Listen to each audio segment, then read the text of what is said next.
and welcome to episode 46 of the CRICKETher weekly Vodcast. Now, this week we are up at Lord's. No, Syd, not that Lord's. Oh, which Lord's? The House of Lords. Ah, okay. Better?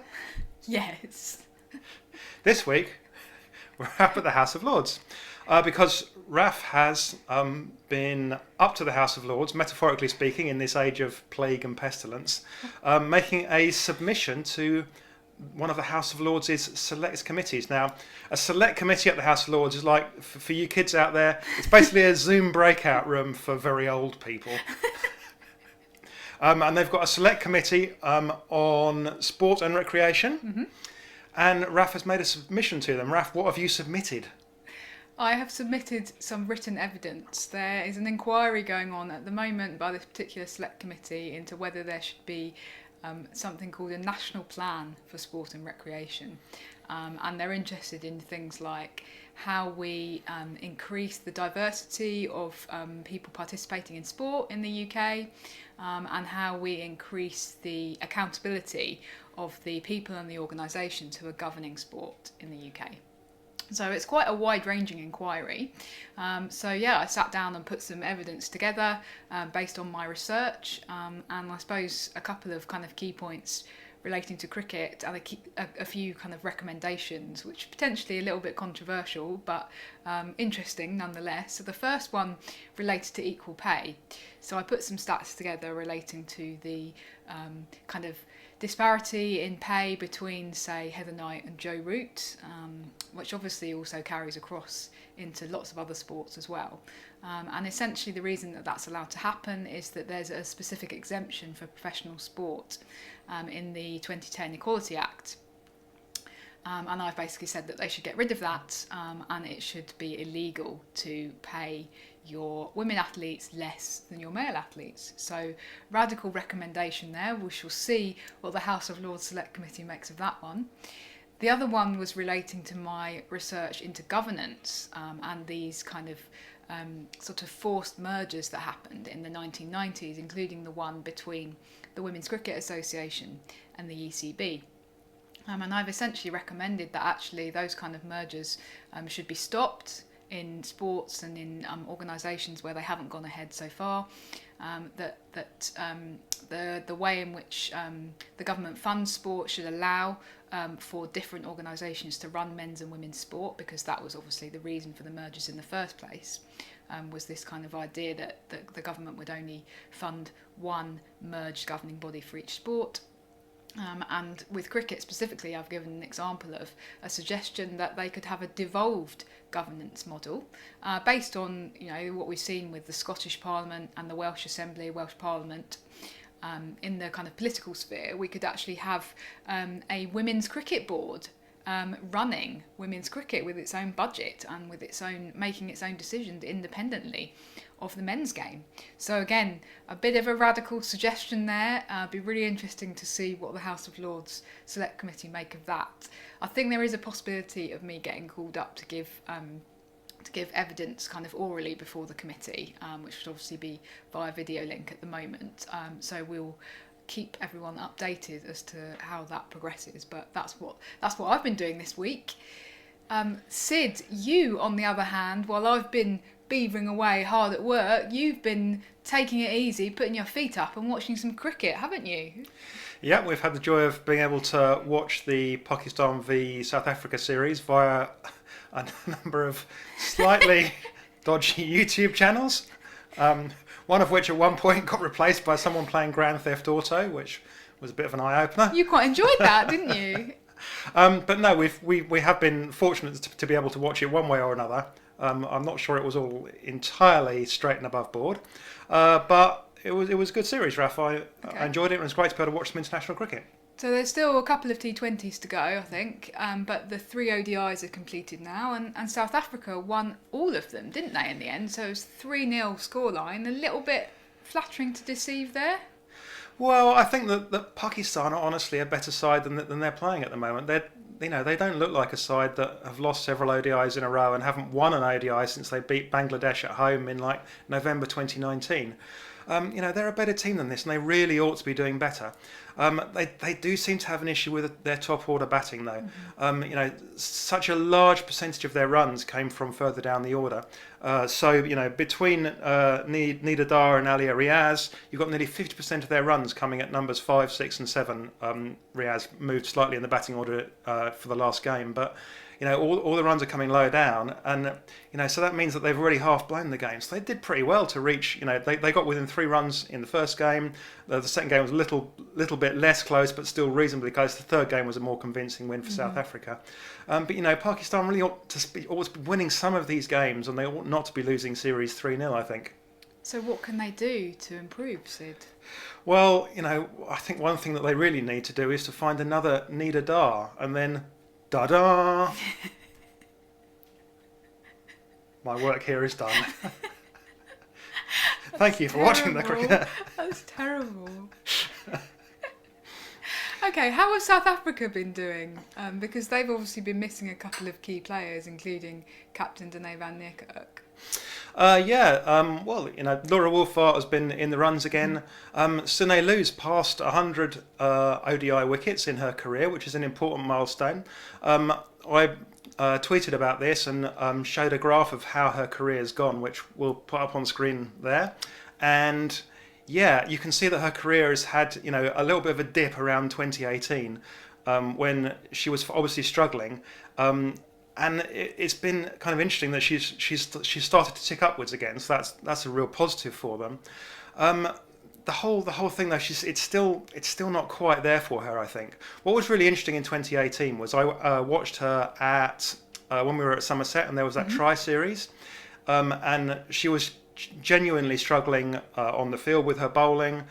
She wasn't actually bowling anything like as much as she had. There was talk about her basically playing as a batter. And she actually scored some runs in one of those games as well, which was all great stuff. But anyway, the coaches had her at one point during training bowling on the outfield, just far away from any pitch. They had her just bowling, just going through the motions and bowling in the vague direction of a coach, but without any pitch there to distract her. Because I do think it's all mental, because you could see when she was doing that, that she was absolutely fine. She was turning the ball a long way and she looked great. And then you put her on an actual pitch and then her length was disappearing all over the place. And she's obviously still struggling a little bit with this, but it is great to see her on the up, and hopefully she'll, get back mentally into the right place again, because, such a great bowler and such a wonderful player to watch when she's really bowling well. It's been really interesting that she's been handed the captaincy for this tour in the absence of Van Niekerk, and potentially therefore they're hoping that she will kind of recover enough form and be enough of a kind of solid player that she can potentially take over the captaincy on a full-time basis in the future. I was reflecting on the fact that she has been captain for this series, and obviously because of work and stuff I haven't been able to watch the matches as closely as I would have liked, but it does feel that I haven't particularly noticed her captaincy. Now it's potentially debatable whether that's a good thing or a bad thing. I suppose if she was doing wacky crazy stuff, then either it would be seen as a genius move or she would completely wreck things. So sometimes a captain going under the radar isn't a totally bad thing, I think. But there was that one particular decision that she made in the first ODI. Do you want to talk a little bit about that, Sid? A little bit of controversy? it was the last over. So Nadine de Klerk, who bowled it in the end, she had an over left. Marizan Kapp also had an over left. The Pakistanis needed 13 off the last over. De Klerk's figures going into that final over were marginally better than Kapp's, but there wasn't a lot in it, and she made the decision to hand that over to de Klerk. De Klerk nearly blew it. They needed 13, they got 10, so they lost by 3 in the end. It came down to the last ball. If they'd got a 4 off the last ball, the whole complexion of everything would have changed, I think. Sigh of relief for South Africa there. But potentially an interesting decision, but they came out the right way, and de Klerk did in the end. I mean, when it came down to the nerves of that last ball, de Klerk bowled a dot. So, okay. One honourable mention for Diana Baig as well, who's been the leading wicket taker from either side. I think she's finished the ODIs with 9 wickets in the end. And actually, I feel like Diana Baig is one of probably one of the most underrated bowlers in international cricket. And I do think that if she wasn't playing for Pakistan, if she was playing for South Africa or England, she would right now have got a WBBL contract. She'd be down to play in the 100. And I think it's indicative of the fact that sometimes even the best players from these countries who are kind of ranked, 6, 7, and 8 in the world rankings aren't getting those gigs, and are therefore almost kind of struggling to establish themselves, and kind of contributing, I suppose, to that disparity. Yeah, she's definitely been one of Pakistan's best players over the last few years. She looked really good in the series against England as well. Very impressed with her. Definitely, a quality player. Yeah. Okay, so moving on from that, that's been the international cricket this week, and in a few weeks' time we've got England coming up in New Zealand, but England are still in quarantine at the moment. What's happening over there, Raf? What's the goss? What are you hearing on the down low? I don't know that there's much goss per se. They've arrived safely. Quarantine's going as well as can be expected. I believe they're being let out every day in very controlled conditions, let out of their rooms to walk around the exercise yard for an hour. And sort of like the Shawshank Redemption, but yeah, something like that. They had the night redemption. Now, any day now they're going to escape through a sewer, and they're going to find her in a coffee shop in Christchurch. Oh, Syd. Any day now they'll be let out and they'll be able to actually train together as a group, even though they'll then have to undergo another week of quarantine after that, but they'll at least be able to train together, and then the matches will follow. Now, one bit of, I don't know if it's exactly gossip, but we are told that the food is very good. So congratulations to New Zealand, who, as well as getting the global pandemic under control, have also got extremely good food in your government-mandated quarantine places. So well done. That none of the players will be complaining about a lack of nutrition, which is excellent news ahead of when the cricket actually starts. And finally, sticking with New Zealand, we've got to show you this. Now, it's a bit heavy to lift up, actually. This is a beautiful book that we've been sent, which is The Warm Sun on My Face. It's a history of women's cricket in New Zealand. We'll open it up in a moment. But Raf, there's kind of an interesting and sort of slightly sad story behind it, because one of the two authors actually passed away a number of years ago. What's the story there, Raf? Yes, so you can see it says that it was written by Trevor Auger with Adrienne Simpson. Now, Adrienne started getting together material relating to this history in the 90s, and I believe originally it was intended for the history to come out in time for the 2000 World Cup, which was hosted in New Zealand and won by New Zealand eventually. So she went and she collected all this archival material, and she interviewed a lot of the women who'd been involved in the very early days of New Zealand women's international cricket, because in the 90s a lot of them were still around.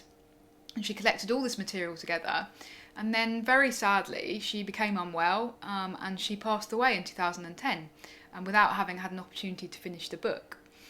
So all of these boxes of material and the tapes that she'd gathered together were donated to the New Zealand Cricket Museum. And then recently, I believe it was linked to the fact that New Zealand will be hosting the next 50 over Women's World Cup.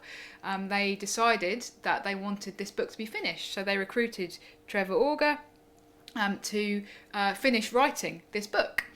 So he compiled everything together and did a little bit more writing and got everything together. And they had the book launch a few weeks ago. There were some lovely photos coming out of that on Twitter. It's not actually officially been published yet, so we've been quite lucky to get our hands on an early copy, but it is going to be available to buy in New Zealand bookshops, and presumably you'll be able to get it shipped to if you're in the UK or elsewhere in the world.